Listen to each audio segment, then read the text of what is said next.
ஞானேஷ்குமார் பேசுவது பிஜேபி காரன் பேசுற மாதிரில இருக்கு என்று பலர் வியக்கிறார்கள். ஞானேஷ்குமார் மட்டுமல்ல, உச்சநீதிமன்றம் பேசுவது அப்படித்தான் இருக்கிறது, இடி பேசுவது அப்படித்தான் இருக்குது, சிபிஐ பேசுறது அப்படித்தான் இருக்குது, ரிசர்வ் பேங்க் கவர்னர் பேசுவது அப்படித்தான் இருக்கிறது. கட்சியும் இந்த அரசமைப்பின் எல்லா தூண்களும் ஒன்றாக மாறுவதற்கு பேர் தான் பாசிசம். இது இந்துத்துவ பாசிசம். மகாராஷ்டிராவின் சட்டமன்ற தேர்தலில் திடீரென்று 46 லட்சம் வாக்குகள் அதிகரித்திருக்கின்றன. அதன் பயனாக 25 இடங்களில் 3000 வாக்கு வித்தியாசத்திலும் 69 இடங்களில் 10,000 வாக்கு வித்தியாசத்திலும் பாரதிய ஜனதா கட்சி வெற்றி பெற்றிருக்கிறது. இது குறித்த புகார் கொடுத்தும் நீங்கள் நடவடிக்கை எடுக்கவில்லையே என்ற கேள்விக்கு இந்த தேர்தல் ஆணையர் அளித்த பதில் என்ன தெரியுமா? அது ஏன் 8 மாசத்துக்கு அப்புறம் கேக்குறீங்க? அப்பவே கேட்க வேண்டியதானே. இப்படித்தான் கேட்டார் பிரஜ்வல் ரேவண்ணா. ரேப்னா அன்னைக்கே சொல்ல வேண்டியதானே. இவ்வளவு நாள் கழிச்சு அந்த அம்மா இப்ப சொல்றாங்க. பிரஜ்வல் ரேவண்ணாவுக்கும் இந்த தேர்தல் ஆணையருக்கும் எந்த வேறுபாடும் இல்லை. திருச்சூரில் சுரேஷ் கோபி எப்படி வெற்றி பெற்றார்? கேரளா முழுதும் 2019க்கும் 2024க்கும் இடையில ஒரு தொகுதிக்கு 80,000 வாக்கு அதிகமாக இருக்கிறது. இங்க திருச்சூர்ல மட்டும் 1.5 லட்சம் வாக்கு அதிகமாக இருக்கிறது. சுரேஷ் கோபி 74,000 வாக்கு வித்தியாசத்தில் வெற்றி பெற்றிருக்கிறார். எப்படிங்க இது என்று கேட்டால் எனக்கு என்ன தெரியும், அதெல்லாம் ஞானேஷ்குமார் தான் கேட்கணும்னு சொல்லிட்டாரு.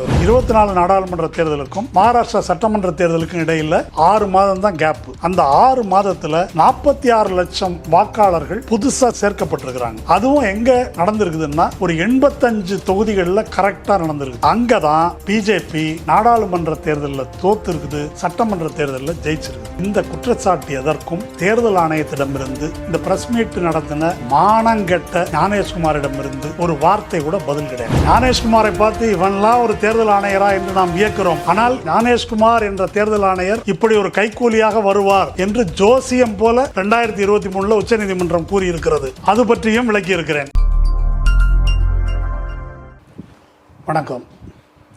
நேற்று தலைமை தேர்தல் ஆணையர் ஞானேஷ்குமார் குப்தா நடத்திய பத்திரிகையாளர் சந்திப்பு இதுவரை இல்லாத அளவிற்கு தேர்தல் ஆணையத்தையும் தேர்தல் ஆணையத்தை இயக்குகின்ற மோடி அரசையும் இந்திய மக்கள் மத்தியிலே அம்பலப்படுத்தி இருக்கிறது.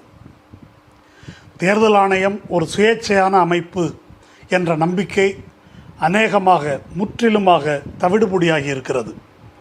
தைரியமாக பேசுவது போல தேர்தல் ஆணையர் எவ்வளவுதான் பேசினாலும் அவருடைய அச்சமும் நடுக்கமும் மோடி அரசு மற்றும் பாரதிய ஜனதா கட்சியினர் அவர்களுடைய அச்சமும் பளிச்சென்று தெரிகிறது. மகாதேவ்புரா அம்பலப்படுத்தல்கள் ராகுல் காந்தி பேசிய பிறகு அந்த எழுப்பப்பட்ட கேள்விகள் எதற்கும், அதையொட்டி ஊடகங்களில் எழும்பிய கேள்விகள் எதற்கும் பாரதிய ஜனதா கட்சியாரோ தேர்தல் ஆணையத்தாலோ பதில் சொல்ல முடியவில்லை. முதல் சுற்றிலே இந்த பிரச்சனை எழுப்பப்பட்டவுடன் நியாயமாக இதற்கு பதில் அளித்திருக்க வேண்டிய தேர்தல் ஆணையத்திற்கு பதிலாக பாரதிய ஜனதா கட்சிக்காரர்கள் ஆஜராகி பேசத் தொடங்கினார்கள். அவர்கள் பேசியதெல்லாம் பிரச்சனையை மேலும் சிக்கலாக்கியது. சொல்லப்போனால் ராகுல் காந்தி என்ன குற்றச்சாட்டை சொன்னாரோ அதை வழிமொழிவது போல அனுராக் தாக்கூரும் மற்றவர்களும் அதையே திரும்ப சொன்னார்கள். உங்களுடைய தொகுதிகளெல்லாம் மோசடி நடந்திருக்கிறது என்று, மொத்தத்தில் மோசடி நடந்திருக்கிறது என்பதை உறுதி செய்வதாக அவர்களுடைய பேச்சுகள் அமைந்தன. அதனால் இப்பொழுது பீகாரில் ராகுல் காந்தியும் தேஜஸ்வி யாதவும் தொடங்க இருக்கின்ற இந்த ஓட் அதிகார் யாத்திராவுக்கு முன்னால் அந்த செய்தியை தலைப்புச் செய்தியிலிருந்து அகற்ற வேண்டும் என்றும் அல்லது அதை சமாளிப்பதற்காகவும் இந்த ஊடக சந்திப்பை நடத்த சொல்லி எஜமானர்கள் உத்தரவிட்டிருப்பார்கள் என்று நினைக்கிறேன். ஞானேஷ்குமார் குப்தா நேற்று அந்த ஊடக சந்திப்பை நிகழ்த்தியிருக்கிறார். இந்த ஊடக சந்திப்பின் போது அதற்கு முன்னால் தேர்தல் ஆணையம் விட்ட அறிக்கையிலும் அவங்க ஒரு டேர்ம், ஒரு ஆங்கில சொல்லை பயன்படுத்துகிறார்கள். ஒரு ஃப்ரேஸ் அது, அதாவது shooting from the shoulders of election commission. எங்கள் தோள்களின் மீது துப்பாக்கியை வைத்து ராகுல் காந்தி சுடுகிறார். யாரை சொல்கிறாரு? மோடி ஆளுங்கட்சியை சுடுகிறார் என்று அவர் பேசினார். உண்மையில் மோடி அரசு தேர்தல் ஆணையத்தின் தோளில் துப்பாக்கியை வைத்து எதிர்க்கட்சிகளை சுடுகிறது, இந்தியா கூட்டணியை சுடுகிறது என்பதுதான் உண்மை. தனக்கு தேவையான பித்தலாட்டங்களை தேர்தல் ஆணையத்தை கொண்டு அது செய்து கொள்கிறது. இதற்கு ஒரு மிகப்பெரிய முன்னுதாரணம் இருக்குது. அதான் 2G ஊழல் என்று சொல்லப்படுகின்ற மிகப்பெரிய மோசடி. அன்று CAG வினோத் ராயை வைத்து கொண்டு UPA அரசை வீழ்த்துவதற்கு CAG வழியாக இந்த காரியங்களை சாதித்து கொண்டது பாரதிய ஜனதா கட்சி. இன்றைக்கு அதனுடைய உச்சகட்டமாக தேர்தல் ஆணையத்தை பயன்படுத்துகிறது. இப்போ இந்த தேர்தல் ஆணையம் நேற்று நடத்திய இந்த ஊடக சந்திப்பில் ராகுல் காந்தியோ மற்றவர்களோ எழுப்பிய எந்த கேள்விக்கும் பதில் இல்லை. இதை பற்றி ட்ரைப்ஸ் யூடியூப்லேயே நிறையா விவரங்களோடு என்னென்ன கேள்விகளெல்லாம் எழுப்பப்பட்டது, எதுக்கெல்லாம் பதில் இல்லை என்பதை பேசியிருக்கிறார்கள் விவரங்களோடு.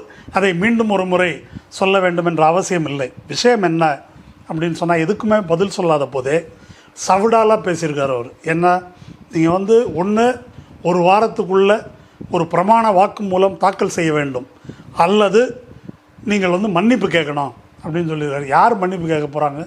எதுக்கு பிரமாண வாக்கு மூலம் தயாரிக்கணும், கொடுக்க வேண்டும்? இந்த கேள்வியை அவர்கள் எழுப்பியதற்கு வேறு எதுவும் பதில் சொல்லலை. அதுக்கு மேலே ஒன்று சொல்லியிருக்காரு, அது ரொம்ப முக்கியமாக நம்ம கவனிக்கணும். இந்த வரியை கேளுங்க. If acquisitions are made against 1,50,000 people, then should all these voters be given notices without any evidence? ராகுல் காந்தி அல்லது எதிர்க்கட்சிகள் 1,50,000 வாக்காளர்களுக்கு எதிராக குற்றச்சாட்டு சொல்லியிருக்காங்களாம். இப்போ 1,250,000 வாக்காளர்கள்னு அவர் சொன்னார் இல்லையா, போலி வாக்காளர், ஒரு ரூமில் 100 பேர், இதெல்லாம் அவர் வாக்காளர்களுக்கு எதிராக சொன்ன குற்றச்சாட்டான். அதுக்கு அவர் எவிடன்ஸ் கொடுத்தா தான் அவங்கள பற்றி விசாரிப்பாரான். குற்றச்சாட்டை யாருக்கு எதிராக? தேர்தல் ஆணையத்துக்கு எதிராக. தேர்தல் ஆணையம் திட்டமிட்டு இது அரங்கேற்றி இருக்கிறது. அது ஞானேஷ்குமார் எப்படி புரட்டுறாரு அப்படின்னு சொன்னால், யாரோ சில வாக்காளர்கள் தானாக இந்த மாதிரி காரியத்தில் ஈடுபட்டது போலவும், நீங்கள் ஸ்வான் அஃபிடவிட் கொடுக்காம நான் எப்படி அவங்கள விசாரிக்க முடியும் என்று பிரச்சனையை கேலிக்குரிய முறையில் திசை திருப்புகிறார். இவர் ஸ்வான் அஃபிடவிட்னு சொல்கிறதுக்கு பத்திரிகையாளர்கள் கேட்டிருக்கிறாங்க. பிஜு ஜனதாதளம் கொடுத்துருக்குறாங்களே, அதுக்கு நீங்கள் பதில் சொல்லலையே. 2024 தேர்தலை பற்றி அதில் எவ்வளோ பெரிய மோசடி நடந்திருக்கு, சில தொகுதிகளில் ஏறத்தாழ 25-30 விழுக்காடு அளவுக்கு வாக்கு எண்ணிக்கை அதிகரித்திருக்கிறது மாலை நேரத்துக்கு பிறகு என்று அவர்கள் கொடுத்திருக்கக்கூடிய புகாருக்கு உங்கள் பதில் என்ன என்பதற்கு அவர் பதில் என்ன தெரியுமா? அது 45 நாளைக்கு அப்புறம் கொடுத்தாங்க, அதை விசாரிக்க முடியாது. இது அவருடைய பதில்.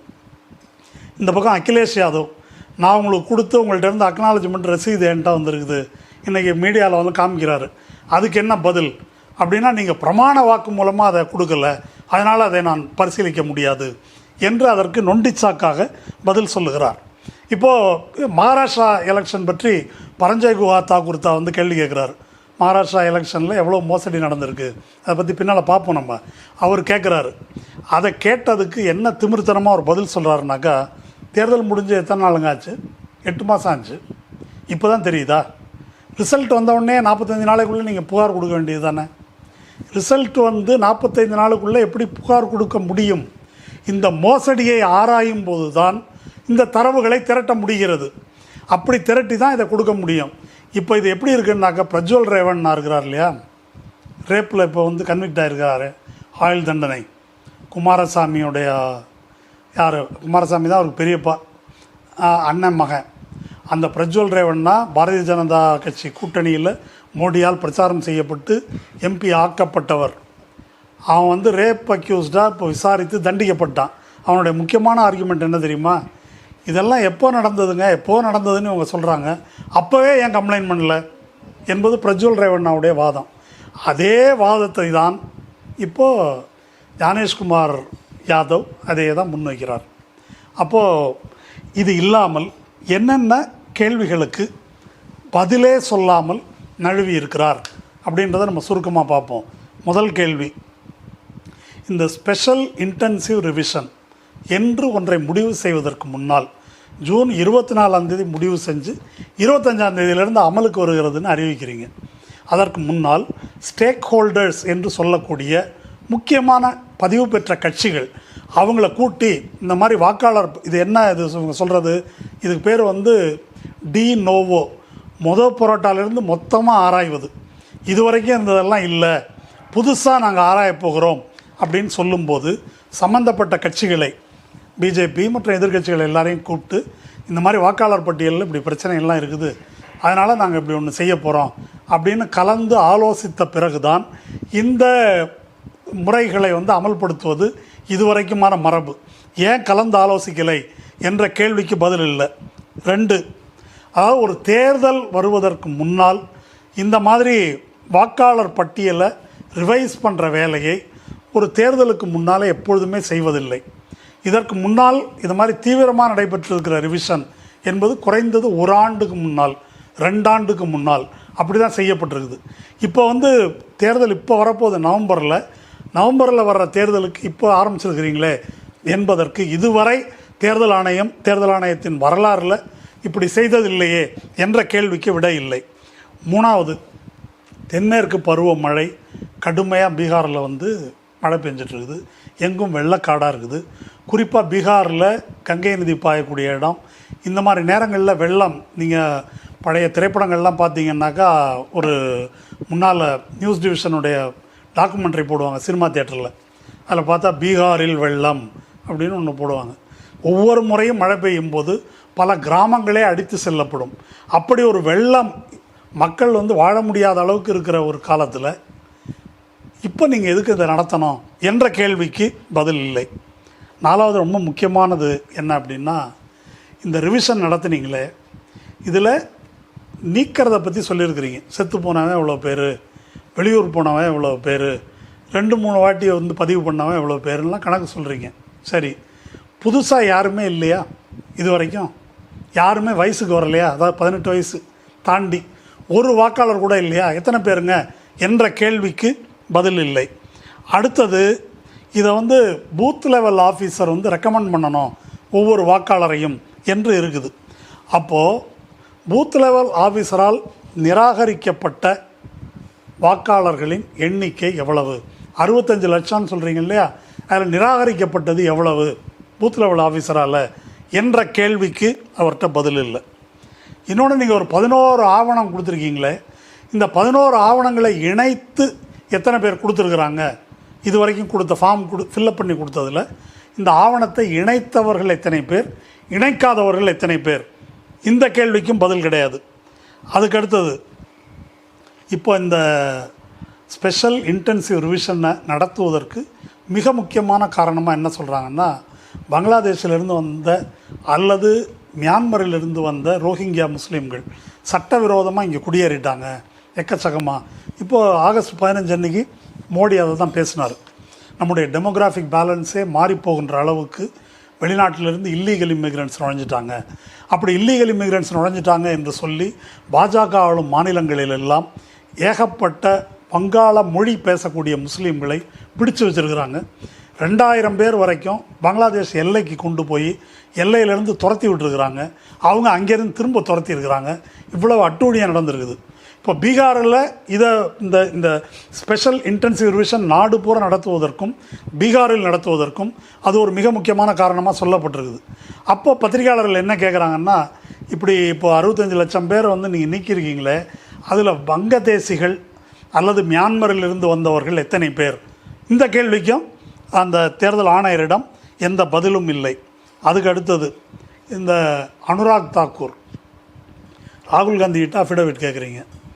அனுராக் தாக்கூர் ராகுல் காந்தி தொகுதியில், பிரியங்கா காந்தி தொகுதியில், இந்த மாதிரி நம்ம முதல்வர் ஸ்டாலின் தொகுதியில் இந்த மாதிரி ஒரு லிஸ்ட்டு போட்டு இங்கே எல்லாத்துலேயுமே கள்ள வாக்காளர்கள் வந்திருக்கிறாங்க, அது லட்சக்கணக்கில் ஆயிரக்கணக்கில் இருக்கிறாங்க அப்படின்னு சொல்லியிருக்கிறார். அவர் தொகுதி வாரியாக சொல்கிறார் அவர். அப்போ அவருக்கு இந்த டிஜிட்டல் ரெக்கார்டு அது கொடுக்கப்பட்டிருக்குது. இந்த கேள்வி ராகுல் காந்தி எழுப்புறாரு. இப்போ அனுராக் தாக்கூர் இதெல்லாம் சொல்கிறாரு, அவரை ஸ்வான் அஃபிடவிட் பிரமாண வாக்குமூலம் தாக்கல் பண்ணு, நீ எப்படி இது மாதிரி பேசுகிற என்ற கேள்வியை, ராகுல் காந்தியை பார்த்து கேட்ட கேள்வியை, எதிர்க்கட்சிகளை பார்த்து கேட்கும் கேள்வியை நீங்கள் அனுராக் தாக்கூரை பார்த்து கேட்குறீங்களா என்ற கேள்விக்கு அவரிடம் பதில் இல்லை. அதுக்கப்புறம் இப்போ சமாஜ்வாதி பார்ட்டி அல்லது ஒரிசாவில் இருக்கக்கூடிய பிஜு ஜனதாதள் இவங்களுக்கெல்லாம் என்ன என்ற கேள்விக்கு தான் பதில் சொல்லிட்டாங்க. அவங்க ஸ்வான் அஃபிடவிட் போடல, 45 நாளைக்கு தாண்டி இருக்கு என்று. ஸோ இதாங்க ப்ரெஸ் மீட். இப்போ இந்த ப்ரெஸ் மீட்டு ஒரு பக்கம் நடக்குது. ஒரு 2 நாட்களாக இந்து நாளேடு, ஆங்கில இந்து நாளேடு படிக்கிறவங்களுக்கு பார்த்துருப்பீங்க. லோக்நிதி சிஎஸ்டிஎஸ் போல் அப்படின்னு சொல்லி நடத்துவாங்க. அவங்க இந்த தேர்தல் கருத்து கணிப்பு நடத்துறது, எக்ஸிட் போல், போஸ்ட் போல் கருத்தணிப்புகள் நடத்துறது, இதெல்லாம் நடத்தக்கூடிய ஒப்பீட்டளவில் நம்பகமான ஒரு அமைப்பு அது. அந்த லோக்நிதி சிஎஸ்டிஎஸ் போல் அஸ்ஸாம், கேரளா, மத்திய பிரதேஷ், உத்தரப்பிரதேஷ், வெஸ்ட் பெங்கால், அப்புறம் டெல்லினா டெல்லி தலைநகர பிராந்தியம், நேஷனல் கேபிட்டல் டெரிட்டரி, இந்த எல்லா இடத்துலையும் ஒரு சர்வே வந்து நடத்தியிருக்கிறாங்க. அந்த சர்வேயில் என்னென்ன கேள்வி கேட்குறாங்கன்னாக்கா, இந்த ஸ்பெஷல் இன்டென்சிவ் ரிவிஷனுக்கு 11 ஆவணங்களை கொடுத்துருக்குறாங்களே, இந்த ஸ்பெஷல் இன்டென்சிவ் ரிவிஷன் என்பது வாக்காளர்களில் எத்தனை பேருக்கு தெரிஞ்சிருக்கு, எத்தனை பேர்கிட்ட இந்த மாதிரி ஆவணங்கள்லாம் இருக்குது, எத்தனை பேர்கிட்ட இல்லை என்பதற்கு ஒரு சர்வே நடத்தியிருக்கிறாங்க. அதில் அந்த சர்வே முடிவுகள் நேற்றைக்கும் இன்றைக்கும் இந்து நாளேட்டில் வெளிவந்திருக்கு. யார் வேணால் எடுத்து பார்க்கலாம். அதில் என்ன சொல்கிறாங்கன்னாக்கா, அதாவது இந்த ஸ்பெஷல் இன்டென்சிவ் ரிவிஷன்னு ஒன்று நடக்குது அப்படின்றதே 100க்கு 36 பேருக்கு தான் தெரிஞ்சிருக்குதுன்றாங்க. மிச்சம் பேருக்கு அதை பற்றிய தெளிவே இல்லை. அதை பற்றி தெளிவு இல்லை என்பது மட்டுமல்ல, அது தெரிஞ்சவங்களுக்கும் கூட இதுக்கு என்னென்ன ஆவணத்தை கொடுத்தாக்க நம்ம வாக்காளராக சேர்த்துக்குவாங்க என்பதும் அவர்களுக்கு தெரியவில்லை.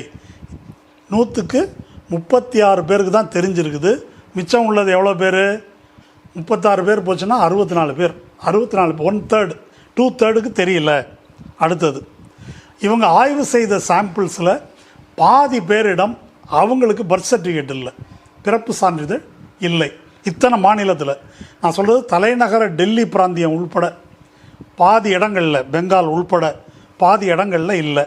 அதுக்கடுத்தது 3இல் 2 பங்கு உள்ளவங்களுக்கு பெற்றோருடைய பர்த் சர்டிஃபிகேட் இல்லை. இவன் என்ன சொல்லியிருக்கிறான், 87க்கு முன்னாலன்னா பெற்றோர் பர்த் சர்டிஃபிகேட் வேணும்னு கேட்டிருக்கிறான். பெற்றோர் பர்த் சர்டிஃபிகேட்டு 2/3 ஆட்கள்கிட்ட இல்லை. அதே போல் 2/3 ஆட்கள்கிட்ட எஸ்எஸ்எல்சி சர்டிஃபிகேட், அதாவது பள்ளிக்கூடம் 10th அல்லது +2 சர்டிஃபிகேட் இருக்குது இல்லையா, அது வந்து இல்லை. இதெல்லாம் வந்து லோக்நித்தி சர்வே சொல்லியிருக்கிறது. இப்போ இதை எதுக்காக சொல்கிறோம் அப்படின்னு சொன்னால், இந்த கேள்வியெல்லாம் ஞானேஷ்குமார்கிட்ட கேட்குறாங்க. ஒரு லோக்நித்தி சர்வே இவ்வளோ மாநிலங்களில் சாம்பிள் சர்வே எடுத்து இந்த விவரங்களை சொல்லுது. ஆனால் இவன் வந்து ஒரு மாதத்தில் எல்லாம் முடிஞ்சிருச்சு, 65 லட்சம் பேரை நீக்கிட்டான் என்று சொல்லக்கூடிய ஞானேஷ்குமாரிடம், சரி நீக்கிட்டீங்களே, பார்த்துருக்கீங்களே, இந்த விவரத்தெல்லாம் சொல்லியான்னு கேட்டால் எந்த கேள்விக்கும் தேர்தல் ஆணையரிடம் பதில் இல்லை. மாறா என்ன செய்கிறாரு தேர்தல் ஆணையர் அவருடைய பத்திரிகையாளர் சந்திப்புலன்னாக்கா, இந்த பூத் ஏஜென்ட்டுன்னு இருக்காங்க, கட்சி பிரதிநிதிகள்னு இருக்கிறாங்க, ஃபேக் ஓட்டர் இருக்குன்னு அவங்க அப்போயே சொல்லலாம்ல என்று ஒரு ரொம்ப அறிவார்ந்த பதில் ஒன்றை வந்து சொல்லியிருக்காரு. பிரசாந்த் பூஷன் அதை காரி துப்பி இருக்கிறாரு. இந்த ஃபேக் ஓட்டரை கண்டுபிடிக்கிறது தேர்தலில் நிற்கிற கட்சிகளுடைய வேலையா, தேர்தல் ஆணையத்துக்கு வேலையா? அப்போ தேர்தல் ஆணையம் உனக்கு என்னடா வேலை என்று அவர் கேள்வி எழுப்பியிருக்கிறார். இதுக்கு அடுத்தது இன்னொன்று சொல்லியிருக்காரு. இந்த ராகுல் காந்தி பாருங்கள், மெஷின் ரீடபிள் ஃபார்மேட்டில் கொடுக்க மாட்டேன்றாங்க. இங்கே பாருங்கள், 7 அடி உயரத்துக்கு நான் அடுக்கி வச்சுருக்கிறேன், பேப்பராக கொடுத்துருக்குறாங்க அப்படின்னு அவர் சொல்கிறாரு. மெஷின் ரீடபிள் ஃபார்மேட்டில் இந்த தரவுகளை கொடுக்கக்கூடாது என்று 2019 உச்சநீதிமன்றம் தெளிவாக சொல்லி இருக்கிறது அப்படின்னு இந்த ஞானேஷ்குமார் சொல்கிறாரு. அந்த வழக்கை நடத்திய பிரசாந்த் பூஷன் என்ன சொல்கிறாருன்னா, இது அந்த மாதிரி மெஷின் ரீடபிள் ஃபார்மேட்டில் கொடுக்கறது வாக்காளர்களுடைய ப்ரைவசியை பாதிக்கும் என்று இவங்க வாதாடினார்களே தவிர நீதிமன்றம் அதை ஏற்றுக்கொள்ளவில்லை. இப்போ தேர்தல் ஆணையர் சொல்வது பச்சை பொய் என்று அவர் ட்விட்டரில் பதிவு செஞ்சுருக்கிறார். அடுத்து மாகுவா மொய்த்ரா, அந்த அம்மா நல்லா கேட்டிருக்கிறாங்க. என்ன இப்போ எங்களெல்லாம் என்ன நினச்சிட்ருக்குறோம், நாங்கள்லாம் அதாவது மாட்டு மூத்திர சங்கின்னு நினச்சிட்ருக்கிறியா, எங்களுக்கு அறிவு இல்லைன்னு நினச்சிட்ருக்கிறியா, என்ன கேட்குற நீ, என்கிட்ட வந்து அப்ஜெக்ஷனை வந்து தெரிவிக்கலாம்ல தரவுகளோடன்னு கேட்குற. எப்படி நான் சொல்ல முடியும்? 65 லட்சம் பேரை நீக்கியிருக்கிறோம். கோர்ட்டில் நீ என்ன சொன்ன? 65 லட்சம் நீக்கப்பட்டவர்கள் பட்டியலை வெளியிட மாட்டேன், நீக்கப்பட்டவர்கள் ஏன் நீக்கப்பட்டிருக்கிறார்கள் என்ற காரணத்தையும் வெளியிட மாட்டேன், அது என்னுடைய உரிமைன்னு சுப்ரீம் கோர்ட்டில் நீ வாதாடின. அதுக்கு பிறகு சுப்ரீம் கோர்ட் உத்தரவின் பேரில் தான் இப்போ வெளியிட போகிற. இப்போ இது வெளியவே விடாத போது, அது யார் என்னன்ற விவரமே எங்களுக்கு தெரியாத போது நாங்கள் எங்கேருந்து அப்ஜெக்ஷனை தெரிவிக்கிறது? எதனா அறிவோடு தான் பேசுகிறியா என்று மகுவா மொய்த்ரா கேள்வி எழுப்பியிருக்கிறாங்க. பவன் கேரா, காங்கிரஸ்கார ஸ்போக்ஸ் பர்சன், அவர் நல்லா ஒன்று கேட்டிருக்கிறார். மோடி வாரணாசியில் முன்ன ஜெயித்ததை விட குறைவான வாக்கு வித்தியாசத்தில் தான் ஜெயிச்சிருக்காரு. அந்த எலக்ட்ரல் ரோல் டேட்டாவை கொடு, மோடி ஜெயிக்கலைன்னு நான் ப்ரூவ் பண்ணுறேன், தைரியம் இருந்தால் அதை கொடுன்னு கேட்டிருக்கிறாரு. இதுக்கும் அவர்களிடமிருந்து பதில் இல்லை. இதற்கு மேல் ப. சிதம்பரம் வேலிடான சில கேள்விகளை இந்தியன் எக்ஸ்பிரஸ் நாளேட்டில் அவர் எழுப்பியிருக்கார். அதாவது என்ன சொல்கிறாருன்னா, அவர் இந்த 65 லட்சத்தில் 36 லட்சம் பேர் நாட் ட்ரேசபிள் அப்படின்னு சொல்லியிருக்காங்க. நாட் ட்ரேசபிள்னால் என்ன? நாட் ட்ரேசபிள் அல்லது பர்மனெண்ட்லி ரிலோகேட்டட், நிரந்தரமாக பீகாரை விட்டு வெளியேறியவர்கள் அல்லது எங்கே இருக்கிறாங்க என்று கண்டுபிடிக்க முடியாதவர்கள். எத்தனை பேர்? 36 லட்சம் பேர். இப்போ சிதம்பரம் என்ன கேள்வி எழுப்புறாருன்னா, இதுக்கு நீ வீடு வீடாக சர்வே நடத்தினியா? ஒன்று. அடுத்தது, நாட் ட்ரேசபிள் அப்படின்னு நீங்கள் வெளியூர் போயிட்டாங்க நிரந்தரமாக அப்படின்னு சொல்கிற நபர்கள், ஆம் நாங்கள் வெளியூர் போய்விட்டோம் என்று ஒப்புக்கொள்ளுகிறார்களா? அதுக்கு ஏதாவது சான்று இருக்குதா பீகாரை விட்டு வெளியே போயிட்டாங்கன்றதுக்கு? இந்த கேள்விகளை அவர் எழுப்பியிருக்கிறார். இன்னொரு கேள்வி அவர் என்ன கேட்டிருக்கிறாருன்னா, செத்தவன் கணக்குன்னு ஒன்று சொல்லியிருக்கிறார்.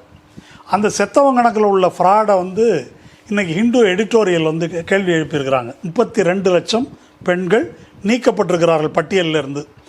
ஆண்கள் 25 லட்சம் பேர், மொத்தம் 67. இப்போது ஆண்களின் எண்ணிக்கையை விட பெண்கள் எண்ணிக்கை எப்படி அதிகமாக இருக்கும்? அதில் 2 பிரச்சனை இருக்குது. ஒன்று, மரண விகிதத்தில் ஆண்களை விட பெண்கள் மரணம் என்பது குறைவு, நம்பர் 1. நம்பர் 2, ஆண்கள் எண்ணிக்கை குறையலாம் என்பதற்கு ஒரு அடிப்படை, அவங்க தான் புலம்பெயர் தொழிலாளிகளாக வெளிமாநிலத்துக்கு போகிறாங்க, பெண்கள் போவதில்லை. குடும்பத்தை அங்கே விட்டுட்டு இவங்க தான் வெளிமாநிலத்துக்கு வேலைக்கு போகிறாங்க. அப்போ நியாயமாக பார்த்தா இந்த வாக்காளர் எண்ணிக்கையில் ஆண்கள் எண்ணிக்கை தான் அதிகமாக குறையணும், பெண்கள் எண்ணிக்கை குறையக்கூடாது. ஆனால் தலைகீழாக இருக்குது. 32 லட்சம் பெண்கள் பட்டியலில் நீக்கப்பட்டிருக்காங்க, 25 லட்சம் ஆண்கள் நீக்கப்பட்டிருக்கிறாங்க. இது முரண்பாடாக இருக்குது என்று ஹிந்து எடிட்டோரியல் கேள்வி எழுப்புது. சிதம்பரம் என்ன கேட்குறாருன்னா, ஒரு நியாயமான கேள்வி.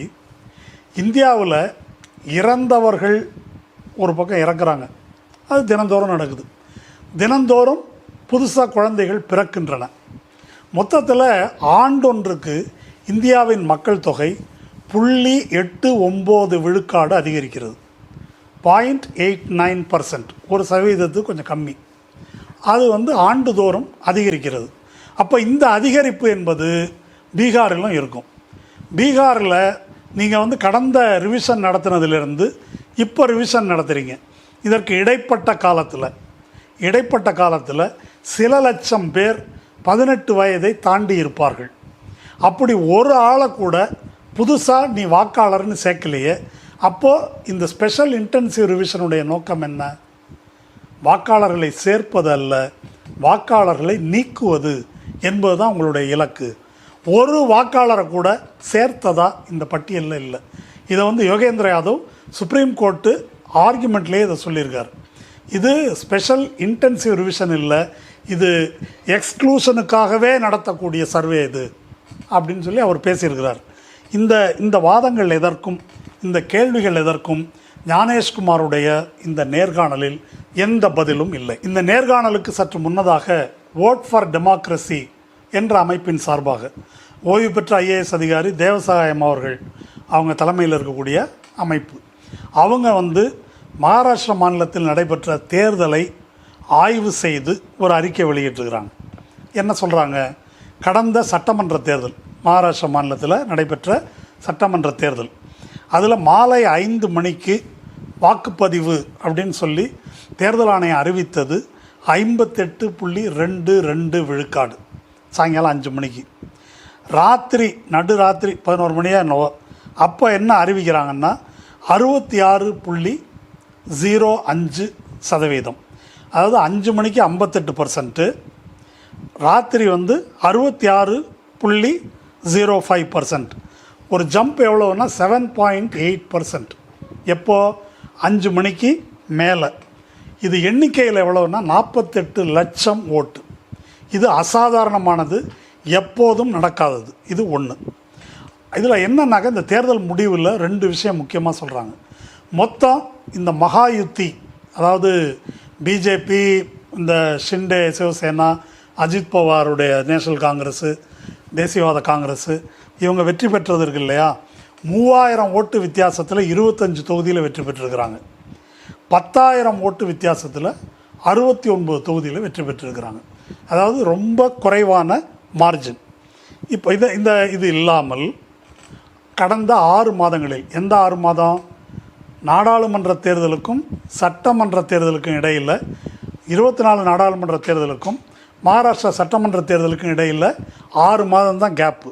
அந்த 6 மாதத்தில் 46 லட்சம் வாக்காளர்கள் புதுசாக சேர்க்கப்பட்டிருக்கிறாங்க.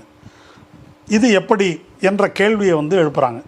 அதுவும் எங்கே நடந்திருக்குதுன்னா ஒரு 85 தொகுதிகளில் கரெக்டாக நடந்திருக்குது இந்த சேர்க்கை என்பது. அதாவது இந்த 46 லட்சம் வாக்காளர்கள் 85 சட்டமன்ற தொகுதிகளில் சேர்க்கப்பட்டிருக்கிறார்கள். அங்கே தான் பிஜேபி நாடாளுமன்ற தேர்தலில் தோற்றுருக்குது, சட்டமன்ற தேர்தலில் ஜெயிச்சிருக்குது. இந்த விவரத்தை அவங்க கொடுக்குறாங்க. இந்த குற்றச்சாட்டு எதற்கும் தேர்தல் ஆணையத்திடமிருந்து இந்த ப்ரெஸ் மீட் நடத்தின மானங்கெட்ட ஞானேஷ்குமாரிடமிருந்து ஒரு வார்த்தை கூட பதில் கிடையாது. இது ஒன்று ரெண்டு எக்ஸாம்பிள் மட்டும்தான் நான் சொல்கிறேன். கேரளாவில் பிஜேபி எப்படி ஜெயித்தது அப்படின்னு எல்லாருக்கும் வியப்பு. திருச்சூர் தொகுதியில் சுரேஷ் கோபி ஜெயித்தார். அதில் என்ன வேடிக்கைன்னா, ஏன் அவர் கேட்குறாருல்ல, தோத்துட்டிங்கன்னா அப்போயே கேட்க வேண்டியதானே, இப்போ தான் உங்களுக்கு சந்தேகம் வருதான்னு கேட்குறாரு இல்லையா? அப்போ ஏன் சந்தேகம் வரல என்று சொன்னால், திருச்சூர் தொகுதியில் 3 பேர் போட்டி போடுறாங்க. ஒன்று பிஜேபி, இன்னொன்று இடது முன்னணி, 3வது காங்கிரஸ். இந்த இடது முன்னணி நாடாளுமன்ற தேர்தலில் என்ன மாதிரி வாக்கு வாங்கியிருந்தாங்களோ அதே அளவு வாக்கு திருச்சூரில் வாங்குகிறாங்க. அப்படி வாங்கினதுனால அவங்களுக்கு சந்தேகம் வரல. அவங்க என்ன புரிஞ்சுக்கிட்டாங்கன்னாக்கா, தேர்தலுக்கு முன்னால் கேரளாவில் ஒரு மெத்தடை பிஜேபி அப்பவும் கையாண்டது, இன்றைக்கும் கையாளுது. அதாவது இஸ்லாமியர்களை எதிரியாக்கி கிறிஸ்தவ ஓட்டுகளை பிஜேபி ஈர்க்குது. இதை நம்ம வக்ஃப் போர்டு பற்றிய விவாதத்தில் கூட நான் சொல்லியிருக்கிறேன். கொச்சியில் ஒரு குறிப்பிட்ட இடத்துல வக்ஃபுக்கு சொந்தமான நிலம், அதில் கிறிஸ்தவர்கள் குடியிருக்கிறாங்க. அந்த இடம் வக்ஃப் போர்டு நிலம் என்று கிளைம் பண்ணதன் காரணமாக கிறிஸ்தவர்கள் எதிர்ப்பு தெரிவிக்கிறாங்க. அதனால் அவங்க பிஜேபிக்கும் அந்த வக்ஃப் அமெண்ட்மெண்ட் பில்லுக்கும் ஆதரவு தெரிவிக்கிறாங்க என்பதையெல்லாம் நம்ம அந்த வக்ஃப் பில் தொடர்பான விவாதத்தின் போது நம்ம பேசியிருக்கிறோம். அப்போ கிறிஸ்தவர்களை அப்படி ஈர்க்க முயற்சிக்கிறாங்கன்றதுனால ஒருவேளை கிறிஸ்தவர்கள் காங்கிரஸுக்கு ஓட்டு போடுறதுக்கு பதிலாக பிஜேபிக்கு போட்டாங்க போல இருக்கு, அதனால தான் சுரேஷ் கோபி ஜெயிச்சிட்டார் போல இருக்கு என்று நினைத்து இவங்க சைலண்ட்டாக இருந்திருக்கிறாங்க. ஆனால் என்ன நடந்திருக்குது அப்படின்னு சொன்னால், சுரேஷ் கோபியினுடைய மார்ஜின் 74,686 ஓட்டு. அவர் சிபிஎம் கேண்டிடேட்டோட அதிகமாக வாங்கின ஓட்டு. இப்போது திருச்சூரில் இந்த சேர்க்கை கூடுதலாக சேர்க்கப்பட்ட வாக்கு 1,46,656 திருச்சூர் தொகுதியில் 1,46,656 வாக்குகள் புதுசாக சேர்க்கப்பட்டு அதன் விளைவாக 74,000 சொச்சம் வாக்கு வித்தியாசத்தில் அவர் ஜெயிக்கிறார். இதில் என்ன முக்கியமாக சொல்கிறாங்க அப்படின்னு சொன்னாக்கா, இந்த வாக்கு அதிகரிப்பது என்பது எல்லா இடத்துலையும் நடக்கும். கேரளா பூரா மற்ற இடங்கள்லாம் எப்படி வாக்கு அதிகரிச்சிருக்குன்னா, சராசரியாக 80,000 வாக்கு அதிகரிச்சிருக்குது ஒரு நாடாளுமன்ற தொகுதிக்கு.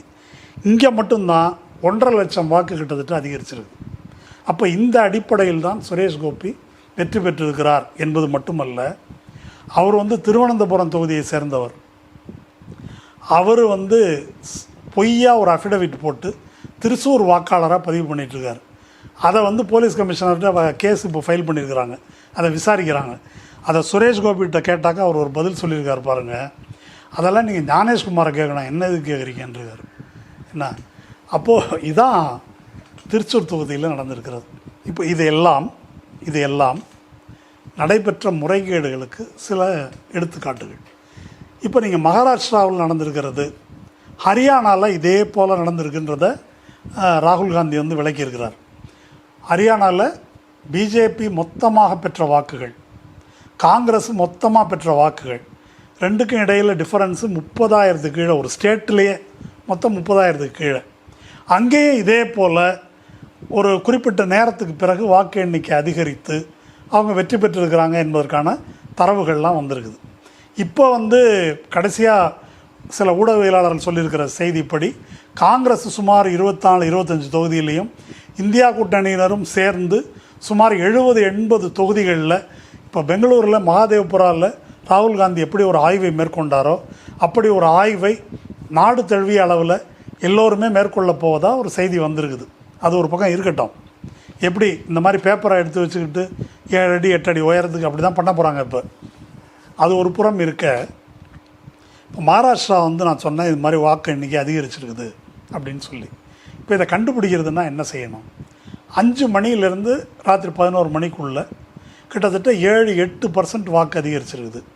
ஒரிசாவில் சொன்னால் 25க்கு மேலே அதிகரிச்சிருக்குன்னு சொல்கிறாரு அவர், பிஜு ஜனதாதள் முதல்வர் இல்லையா?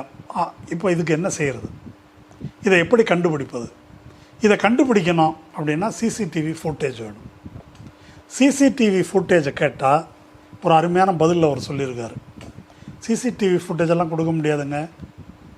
அது ஏன் இப்படி 45 நாளில் அழிக்கணும்னு ஒரு உத்தரவு போட்டிருக்கீங்களே, ஏன் என்ற கேள்விக்கு அவர் சொல்கிறாரு, அதை ஏன் கொடுக்க மாட்டீங்க அப்படின்ற கேள்விக்கு சொல்கிறாரு, உங்கள் அம்மா, உங்கள் அக்கா, உங்கள் தங்கச்சி அவங்களோட படம்லாம் வெளியே வந்தால் என்ன ஆகும் அவங்களுடைய மாண்புக்கு, அவங்களுடைய கற்புக்கு அப்படின்னு ஒரு பதில் சொல்லியிருக்கிறான்.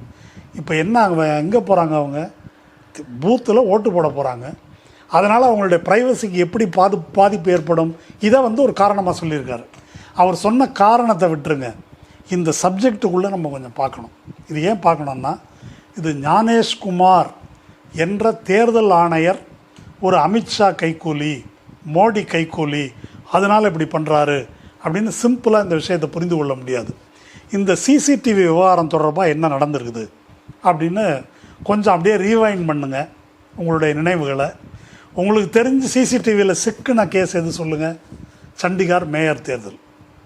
சண்டிகார் மேயர் தேர்தலில் எப்படி அந்த சிசிடிவி கேமராவை பார்த்தபடியே அந்த தேர்தல் அதிகாரி அதை திருத்துறாரு அப்படின்றத நம்ம பார்த்தோம். அந்த சிசிடிவி ஃபுட்டேஜை சுப்ரீம் கோர்ட்டில் ப்ளே பண்ணாங்க. சந்திரசூட் தான் நீதிபதி. ப்ளே பண்ணி என்ன செஞ்சாங்க, அங்கேயே முடிவு செய்து அங்கேயே அந்த ஆளை கூப்பிட்டு விசாரித்து அந்த தேர்தல் செல்லாது அப்படின்னு அங்கேயே அறிவிப்பு கொடுத்தாங்க. அதுக்கு மேலே அவங்கள உள்ளே அனுப்பலை. சந்திரசூடு ரொம்ப பெரிய இறக்க சுபாவம் உள்ளவர்னு வச்சுங்க, விட்டார். அது போட்டோம். ஆனால் இந்த சிசிடிவியை ப்ளே பண்ணி அங்கேயே அந்த தேர்தல் செல்லாதுன்னு அறிவித்தாங்க. இப்போ ஒரு பஞ்சாயத்து தேர்தலில் இப்போ சுப்ரீம் கோர்ட்டில் நடந்திருக்குது. அங்கேயே சிசிடிவி இது பண்ணி தேர்தல் முடிவு தலைகீழாக மாற்றப்பட்டிருக்குது. சரி, இப்போது அந்த சிசிடிவி ஃபுட்டேஜை வச்சு மேயர் தேர்தலில் ரத்து பண்ணது என்றைக்கு தெரியுமா? February 2024 இந்த சம்பவம் நடந்தது சுப்ரீம் கோர்ட்டில். இதுக்கு அப்புறமா மஹமூத் பிராச்சா அப்படின்னு ஒரு சுப்ரீம் கோர்ட் லாயர், அவர் ஒரு அம்பேத்கரிஸ்ட்டு. இந்த மாதிரி இந்த தேர்தல் ஜனநாயகம் ஒழுங்காக நடக்கணுன்றதுக்காக பல வழக்குகளை நடத்தக்கூடியவர். அவர் பஞ்சாப் ஹரியானா ஹைகோர்ட், பஞ்சாபுக்கும் ஹரியானாவுக்கும் சண்டிகாரில் ஒரே ஒரு ஹைகோர்ட்டு தான், அந்த ஹைகோர்ட்டில் ஒரு கேஸ் போடுறார். இந்த ஹரியானா சட்டமன்ற தேர்தல் இப்போது ராகுல் காந்தி சொல்கிறார்ல நிறைய மோசடி நடந்திருக்குன்னு, அதில் ஏகப்பட்ட பிரச்சனை நடந்திருக்குதுங்க. அதன் அடிப்படையில், அதாவது இந்த 1961 அதில் ஒரு சட்டம் இருக்குது, காண்டக்ட் ஆஃப் எலெக்ஷன் ரூல்ஸ் அப்படின்னு ஒன்று இருக்குது, 93 subsection 2. அதன்படி அதில் இந்த ஆவணங்களை எந்த ஒரு வாக்காளர் கேட்டாலும் கொடுக்க வேண்டும் அப்படின்னு காண்டக்ட் ரூல்ஸில் இருக்குது. அந்த அடிப்படையில் எனக்கு கொடுக்கணும்னு சொல்லியிருக்கிறதுனால எனக்கு அந்த சிசிடிவி ஃபுட்டேஜ் எல்லாம் கொடுங்க என்று ஒரு கேஸ் போடுறாரு. எங்கள் சண்டிகார் ஹைகோர்ட்டில்.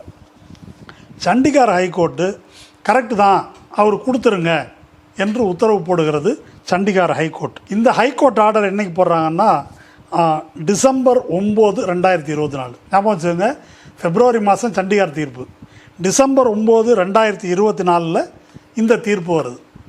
உடனே அடுத்த ஒரு வாரத்துக்குள்ளே, 2 வாரத்துக்குள்ளே ஒரு அமெண்ட்மெண்ட் கொண்டு வராங்க பார்லிமெண்ட்டில், சட்டம். அது என்ன? இது இந்த ரூல்ஸ் இருக்கு இல்லையா, இந்த காண்டக்ட் ரூல்ஸ் 1961 போட்டது. 1961 சிசிடிவி கேமராலாம் கிடையாது. அதில் என்ன இருக்குதுன்னா, இது தொடர்பான ஆவணங்களை யார் கேட்டாலும் கொடுக்கணும் அப்படின்னு தான் அதில் இருக்குது. இந்த திருத்தம் எப்படி கொண்டு வராங்கன்னா, ஆவணம்னு பொதுவாக இருக்குது, சிசிடிவின்னு அதில் இல்லை, சிசிடிவியை கொடுப்பது இந்த ப்ரைவசியில் தலையிடுவதாக ஆகும், அதனால் அதை கொடுக்கக்கூடாது என்ற ஒரு அமெண்ட்மெண்ட்டு உடனே, அதாவது December 9 இந்த தீர்ப்பு வருது. அடுத்த 2 வாரத்துக்குள்ளே பார்லிமெண்ட்டில் இப்படி ஒரு சட்ட திருத்தம் நிறைவேற்றப்பட்டு அது வந்து எலெக்ஷன் கமிஷனுடைய ரூலில் சேர்க்கப்படுது.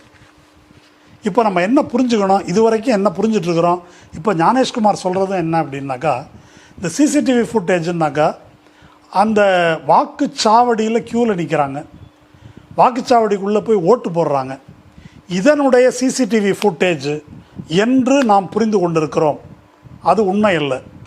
அதாவது வேட்புமனு தாக்கல் செய்கிறதுலேருந்து தேர்தல் பிரச்சாரத்திலேருந்து எல்லாம் வீடியோகிராஃப் பண்ணப்படுது. நீங்கள் தேர்தல் பிரச்சாரத்தில் பார்த்துருப்பீங்க, எலெக்ஷன் கமிஷன்லேருந்து ஒருத்தர் வந்து வீடியோ எடுத்துகிட்டு இருப்பாங்க ஃபுல்லாக. அதுதான் மதவெறி தூண்டுறபடி பேசுகிறாங்களா, சட்டவிரோதமாக பேசுகிறாங்களா, இதெல்லாம் பதிவு பண்ணி கேஸ் போடுறது, அவங்கள பிரச்சாரம் பண்ணக்கூடாதுன்னு சொல்கிறது, இல்லது அதன் அடிப்படையில் தேர்தலை செல்லாதுன்னு அறிவிக்கிறது, இதெல்லாம் அந்த டாக்குமெண்ட் அடிப்படையில் தான் நடக்குது. அப்போலேருந்து அது தொடங்குது. இப்போ 45 நாளைக்குள்ளே இந்த எல்லா வீடியோவையும் அழிச்சிடணும் என்று இவர்கள் முடிவு செய்திருக்கிறார்களே, இதற்கு முன்னால் அந்த விதி எப்படி இருந்தது? இதை நீங்கள் கொஞ்சம் கவனமாக பார்க்கணும். தேர்தல் பிரச்சார காலம் கிட்டத்தட்ட 1 மாதம் பிரச்சாரம் பண்ணுறாங்க. அந்த தேர்தல் பிரச்சார வீடியோ 6 மாத காலத்துக்கு அழிக்கப்படக்கூடாது அப்படின்றது தான் ஏற்கனவே இருந்தது. இப்போது 45 நாளில் அழிச்சிடலாம். மோடி பேசின மதவெறி பேச்சுக்கெல்லாம் எந்த ஆதாரமும் கிடையாது. இப்போது அன்றைக்கி பேசுனது பேப்பரில் வந்தது தான். அதுக்கு அடுத்தது இப்போ வாக்குப்பதிவு நடக்குது இல்லையா, அன்றைக்கி வாக்குச்சாவடிக்கு வெளியே, வாக்குச்சாவடிக்கு உள்ளே இந்த பதிவு 1 ஆண்டுக்கு வைத்திருக்கப்பட வேண்டும். எவ்வளோ நாளைக்கு? 1 ஆண்டுக்கு. அதை இப்போ 45 நாளில் அழிக்கணும் என்று உத்தரவு போட்டாங்க. இதுக்கப்புறம் ரொம்ப முக்கியமானது, இந்த இவிஎம் எல்லாம் கொண்டு போய் ஒரு இதில் வைக்கிறாங்க, ஒரு இடத்துல. அந்த இடத்துக்கு சிசிடிவி ரெக்கார்டிங் வந்து இருக்குது. அதுக்கு பிறகு ஓட் கவுண்டிங் நடக்குது இல்லையா, அந்த கவுண்டிங்க்கும் ரெக்கார்டிங், வீடியோ ரெக்கார்டிங் வந்து இருக்குது. அது எத்தனை நாளைக்கு இருக்கணும்? 1 ஆண்டுக்கு இருக்கணும்னு ஏற்கனவே இருக்குது. அதை 45 நாளில் அழிச்சிடலாம். உங்களுக்கு தெரியும், சுப்ரியா சூலே அவங்களுடைய நாடாளுமன்ற தொகுதி, அவங்க தேர்தல் 2024 நாடாளுமன்ற தேர்தலின் போது அங்கே வந்து பவர் கட் ஆச்சு. வாரணாசி மோடி தொகுதி, அங்கே பவர் கட் ஆச்சு. வேறு பல தொகுதிகளில் இந்த மாதிரி மர்மமான முறையில் பவர் கட் ஆகிறது என்பது நடந்திருக்கிறது. அப்போது பவர் கட் ஆனாக்கா ஆட்டோமேட்டிக்காக ரெக்கார்ட் ஆகாது அப்படின்றது ஒன்று. இப்போ 45 நாளில் அழிச்சிடலாம் அப்படின்னு சொன்னால் என்ன தில்லுமுள்ளு செய்தாலும் இதை கண்டுபிடிக்க முடியாது என்ற நிலைமை இதுக்கு வந்துடுது.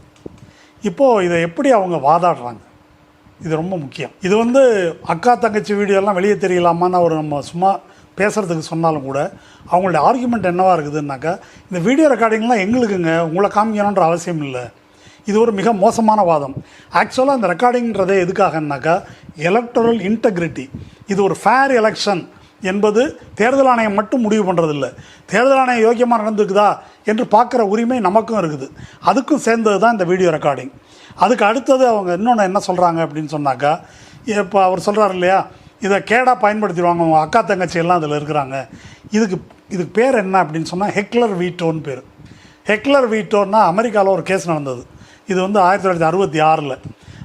அதாவது ஒரு பேச்சாளர் பேசுகிறாரு, அதுக்கு எதிர்ப்பு தெரிவித்து கூட்டத்திலேருந்து கத்துறாங்க, இல்லை ஏதோ ஒன்று பண்ணுறாங்கன்னு வச்சுங்க, அவங்க கத்துறாங்கன்றதுக்காக இவங்க பேச்சுரிமையை பறிச்சிடுறது.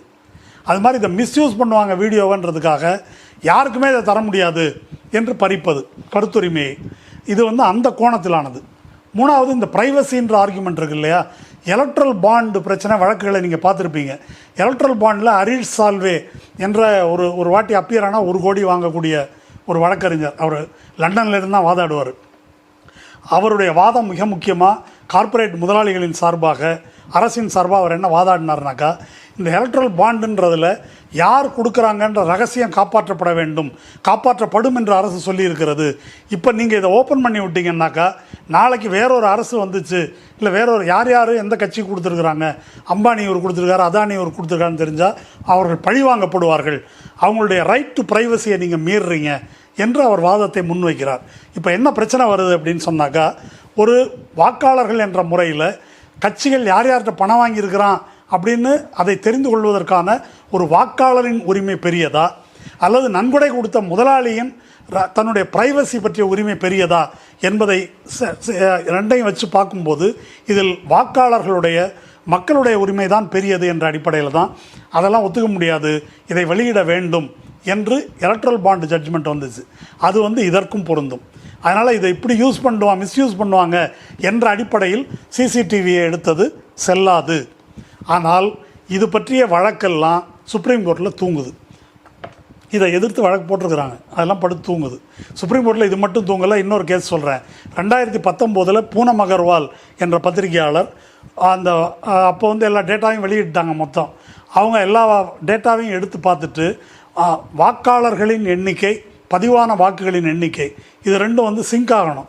ஓட்டு போட்டவங்க கவுண்ட் ஆன வாக்குகள் இது ரெண்டும் சிங்க் ஆகணும்.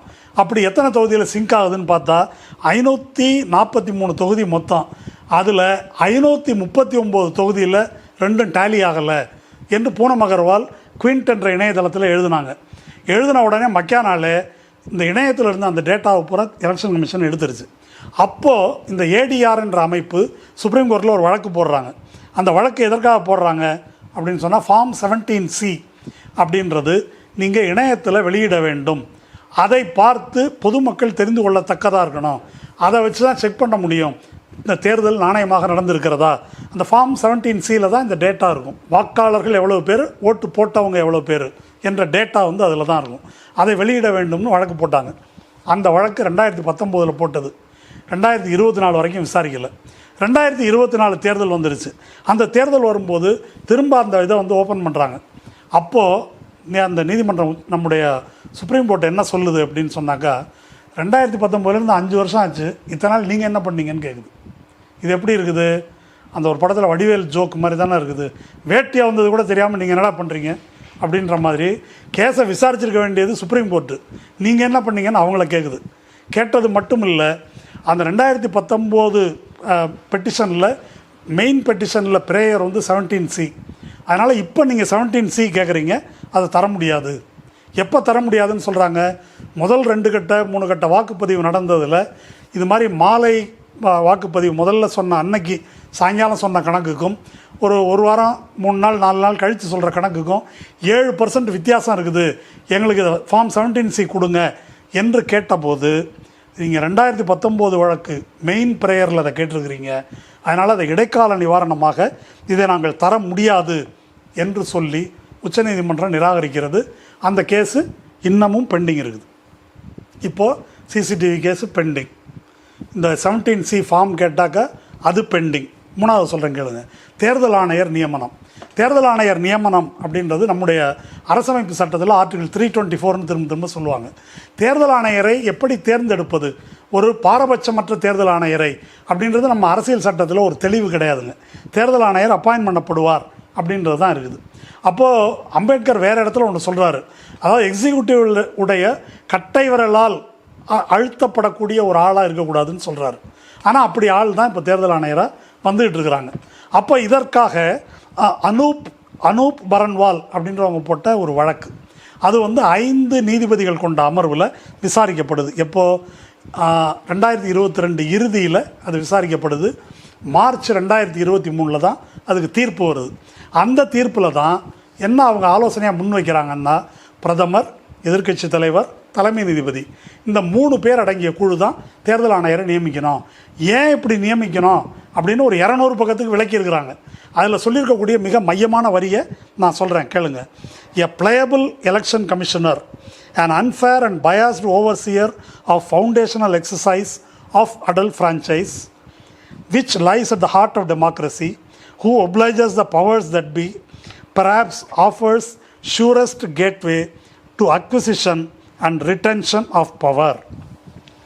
இந்த மாதிரி ஞானேஸ்வர் குமார் மாதிரி ஒரு அடிமையாக இருக்கக்கூடிய ஒரு எலெக்ஷன் கமிஷனர் எதுக்கு அதிகாரத்தில் இருப்பவர்கள் பேச்சுக்கெல்லாம் ஆடினால் அதனுடைய விளைவு என்னவாக இருக்கும்னாக்கா, it is the surest gateway to acquisition and retention of power. அதிகாரத்தை கைப்பற்றுவதற்கும் தக்க வைத்து கொள்வதற்கும் அதுதான் உத்தரவாதமான வழி. அதனால் இதுக்கு அனுமதிக்கக்கூடாது, அவங்க நியமிக்கிற மாதிரி இப்படி வந்து செய்கிறது தான் சரியாக இருக்கும், இதுக்கு தகுந்த மாதிரி சட்டம் இயற்றணும்னு தீர்ப்பு கொடுக்குறாங்க. அந்த தீர்ப்பு எப்போ வருது? மார்ச் 2023 வருது. அந்த வழக்கு விசாரணை நடக்கும்போது நடந்துட்டு இருக்குது 22. அப்போ நவம்பர் 22 இதை சேலஞ்ச் பண்ணி விசாரணை நடக்கும்போதே ஒரு 6 மாதமாக ஒரு எலெக்ஷன் கமிஷனர் போஸ்ட் வந்து வேக்கண்ட்டாக இருக்குது. இந்த விசாரணை நடக்கும்போதே ஒரு எலெக்ஷன் கமிஷனர் அருண் கோயல் அப்படின்றவரை நியமிக்கிறாங்க. என்னையா கேவலமாக இருக்குது, இப்போ என்ன உங்களுக்கு தலை போகிற அவசரம், 6 மாதமாக சும்மா இருந்துட்டு கேஸை விசாரிக்கிறேன், இப்போ வந்து நான் பண்ணிகிட்ருக்கிறீங்க என்று சுப்ரீம் கோர்ட்டு அதற்கு கண்டனம் தெரிவிக்குது. சரி, மார்ச் 23 தீர்ப்பு வந்துருச்சு. தீர்ப்பு வந்த உடனே என்ன நடந்தது அப்படின்னு சொன்னால், அடுத்த சில மாதங்களில் டிசம்பர் 23 அந்த சுப்ரீம் கோர்ட் தீர்ப்பை தூக்கி குப்பையில் போட்டு பிரதமரால் சொல்லப்படுகின்ற ஒரு ஒன்றிய அமைச்சர், அப்புறம் எதிர்க்கட்சி தலைவர் 3 பேர் அடங்கிய குழு தீர்மானிக்கும் அப்படின்னு சொல்லி மெஜாரிட்டியை அவங்க கையில் வைத்து கொண்டு சட்டத்தை திருத்தி விட்டார்கள். இது வந்து சுப்ரீம் கோர்ட் தீர்ப்பு ஒரு ஃப்ரீ அண்ட் ஃபேர் எலெக்ஷனுக்காக தெளிவாக சொல்லியிருக்குது. அதற்கு நேர் எதிராக இப்படி பண்ணியிருக்கிறாங்க, இது முறைகேடுன்னு ஒரு கேஸ் உடனே போடுறாங்க. கேஸ் போட்டு என்ன கேட்குறாங்கன்னா, டிசம்பர் 23 இப்படி கொண்டு வந்த உடனே இது சட்டவிரோதங்க, இதை ஸ்டே பண்ணணும் அப்படின்னு கேட்குறாங்க. ஆனால் இப்போ ரிட்டையரான தலைமை நீதிபதி அவர் வந்து சஞ்சீவ் கன்னா அவர் என்ன சொல்கிறாருன்னா, இதெல்லாம் ஸ்டே எல்லாம் பண்ண முடியாது அப்படின்றதுக்கு அவர் சொல்கிற காரணம் என்னென்னா, நாடாளுமன்றத்தால் ஒரு சட்டம் நிறைவேற்றப்படுமானால், நாடாளுமன்றம் மட்டும் இல்லை சட்டமன்றம் நிறைவேற்றப்படுமானால் ப்ரிசம்ப்ஷன் ஆஃப் வேலிடிட்டின்னு இருக்குது, அது அரசமைப்பு சட்டத்துக்கு ஏற்றதாக இருக்கும் என்று கருதுவதற்கான ஒரு அடிப்படை இருக்குது. அதனால் அதுக்கு இடைக்கால தடை கொடுக்க முடியாது அப்படின்னு சொல்கிறாங்க. ஆனால் நீங்கள் நம்ம தமிழ்நாடு ஆளுநர் வழக்கில் சுப்ரீம் கோர்ட்டில் தீர்ப்பு வாங்கி துணைவேந்தர்களை நியமிக்கும் போது நீதிபதி ஜிஆர் சாமிநாதன் என்ன பண்ணார், அந்த ப்ரிசம்ப்ஷன் ஆஃப் வேலிடிட்டி அதை பயன்படுத்தாமல் இது யூஜிசி ரூல்ஸுக்கு எதிராக இருக்குது அப்படின்னு சொல்லி ஸ்டே பண்ணியிருக்காரு. இப்போது தேர்தல் ஆணையரை நியமிக்கிறதுக்கு உச்சநீதிமன்ற தீர்ப்புக்கு எதிராக மோடி ஒன்று செஞ்சாக்க அதுக்கு ஸ்டே கொடுக்க மாட்டாங்க.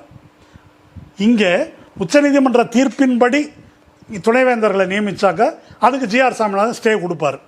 இப்படி எப்படி நடக்குது அப்படின்றத நீங்கள் வந்து பார்த்துக்கலாம். இப்போ இந்த அடிப்படையில் தான் ஞானேஷ்குமார் வந்து நியமிக்கப்படுகிறார். இந்த ஞானேஷ்குமார் நியமனத்தை எதிர்த்தும் ஒரு வழக்கு போட்டிருக்கிறாங்க. இப்போ இந்த 3 கேஸ் எடுத்துக்கங்க. முதல் கேஸ் என்ன, இந்த சிசிடிவி வழக்கு. ரெண்டாவது கேஸ் என்ன, ஃபார்ம் 17C வழக்கு, அது 2019 போட்டது. மூணாவது கேஸ் என்ன, தேர்தல் ஆணையர் நியமன வழக்கு. 3 சுப்ரீம் கோர்ட்டில் தூங்குது. இப்போ வந்த இந்த வழக்கிலையும் இப்போ இதுவரைக்கும் நீதிமன்றம் விசாரித்து ஆதார் கார்டை எடுத்துங்க என்று சொல்லியிருக்கிறது கூட ஒரு கண் துடைப்பு நடவடிக்கை தானே தவிர அடிப்படையான விஷயங்கள், எழுப்பப்பட்ட கேள்விகள் எதற்கும் உச்சநீதிமன்றம் பதில் சொல்லலை. இது இல்லீகல் இமிக்ரண்ட்ஸுக்கு எதிரானது என்ற பெயரில் இஸ்லாமியர்களுக்கு எதிராக, குறிப்பாக வங்க மொழி பேசுகின்ற இஸ்லாமியர்களுக்கு எதிராக நடத்தப்படுகின்ற தாக்குதல், அவங்கள பிடிச்சு கொண்டாந்து அடைக்கிறது, இதையெல்லாம் உச்சநீதிமன்றம் அங்கீகரித்திருக்கிறது. அவங்கள வெளியே விட முடியாதுன்னு சொல்லியிருக்கு வேற ஒரு வழக்கில். ஆக ஒரு நிவாரணம் கிடைத்து விட்டது என்று நாம் மகிழ முடியாது. இன்னைக்கு வந்திருக்கிற செய்தியின்படி இந்தியா கூட்டணி இந்த ஞானேஷ்குமாருக்கு எதிராக இம்பீச்மெண்ட் கொண்டு வராங்க. கண்டனம்.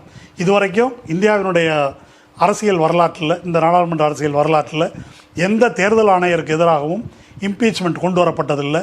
இந்தியா கூட்டணி கொண்டு வர இருக்கிறது. ஞானேஷ்குமார் மட்டுமல்ல, ஞானேஷ்குமாருக்கு பதிலாக வேறு எந்த குமார் நியமிக்கப்பட்டாலும் இந்த கதி தான் நடக்கும். இதை மாற்றணும் அப்படின்னா தேர்தல் ஆணையருடைய நியமனம் என்பது மாற்றப்பட வேண்டும். இந்த விதிகளை எல்லாம் சட்டவிரோதமாக செய்வதற்கு ஏற்ப எல்லாத்தையும் திருத்திட்டாங்க.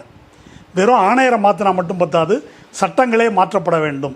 ஒரு விவேக் படத்தில் ஒரு காமெடி ஒன்று இருக்குது. காக்கா பிரியாணி சாப்பிட்டாக்கா காக்கா மாதிரி தான் குரல் வரும், உன்னி கிருஷ்ணன் மாதிரியா வரும் அப்படின்னு ஒரு கேள்வி. இது அது மாதிரி தான். இப்படி ஒரு ஆள், இப்படி ஒரு சட்டம் இருக்கும்போது ஞானேஷ்குமார் போன்ற கைக்கூலிகள், எந்த சட்டத்தையும் மதிக்காத மோடி அரசின் அடிவருடிகள் தான் இதில் வர முடியும். ஜனநாயகம் என்பது இருப்பதற்கான எந்த அடிப்படையும் இல்லை. எதிர்க்கட்சிகள், குறிப்பாக எதிர்க்கட்சி தலைவர் ராகுல் காந்தி சரியான முடிவெடுத்து இப்படி ஒரு ஓட் அதிகார யாத்திரா என்பதை பீகாரில் நடத்துகிறாரு. இப்போ முதல்வர் கூட இந்த தேர்தல் ஆணையத்தை கண்டித்து அறிக்கை விட்டுருக்கார். தமிழ்நாடு முதல்வரும் இந்த ஓட் அதிகார யாத்திரா என்பது பீகாரில் மட்டும் நடத்தினா பத்தாது, நாடு முழுதும் ஸ்பெஷல் இன்டென்சிவ் ரிவிஷன் நடத்துவது தான் இவர்களுடைய அறிவிப்பு. அதனால் நாடு முழுவதும் இந்த நாட்டில் தேர்தல் நிரந்தரமாக மோசடி செய்வதற்கான ஏற்பாடு நடந்து கொண்டிருக்கிறது. இந்த தீர்ப்பு, உச்சநீதிமன்ற தீர்ப்பு என்ன சொன்னதோ அது KM ஜோசஃபினுடைய தீர்ப்பு. Acquisition and retention of power, அதிகாரத்தை கைப்பற்றுவதற்கும் காப்பாற்றிக் கொள்வதற்கும் இப்படி ஒரு எடுபிடியை தேர்தல் ஆணையராக நியமித்தால் யார் வேணால் எது வேணால் செய்யலாம் என்பதை நடைமுறையில் நிறைவேற்றி கொண்டிருக்கிறார்கள். நீதிமன்றம் அதற்கு உடந்தையாக இருக்கிறது. எனவே தேர்தல் ஆணையத்தை நம்பி பயனில்லை, நீதிமன்றத்தில் நீதி கிடைக்கும் என்று நம்பி பயனில்லை. மக்கள் மன்றத்துக்கு இந்த கணத்திலிருந்தே தமிழ்நாட்டில் செல்ல வேண்டும். சென்ற நாடாளுமன்ற தேர்தலில் தமிழ்நாட்டிலும் 30 லட்சம் வாக்குகளுக்கு மேலே சேர்க்கப்பட்டிருக்குது என்று தீஸ்தா சேத்தல்வாது ஒரு குண்டை போட்டிருக்கிறாங்க. அது பற்றிய ஆய்வை நாம் மேற்கொள்ள வேண்டும். பிஜேபி இந்த நாடாளுமன்ற தேர்தல் வாக்கு எண்ணிக்கையின் அடிப்படையில் 50க்கும் மேற்பட்ட தொகுதிகளில் அவங்க அதிகமாக வாக்கு வாங்கி 2வது இடத்துக்கு வந்திருக்கிறாங்க என்பதெல்லாம் மிகவும் சந்தேகத்துக்குரியது. இப்போதே விழிப்புணர்வு பெற்று ஆய்வில் இறங்க வேண்டும், பிரச்சாரத்தில் இறங்க வேண்டும். நன்றி.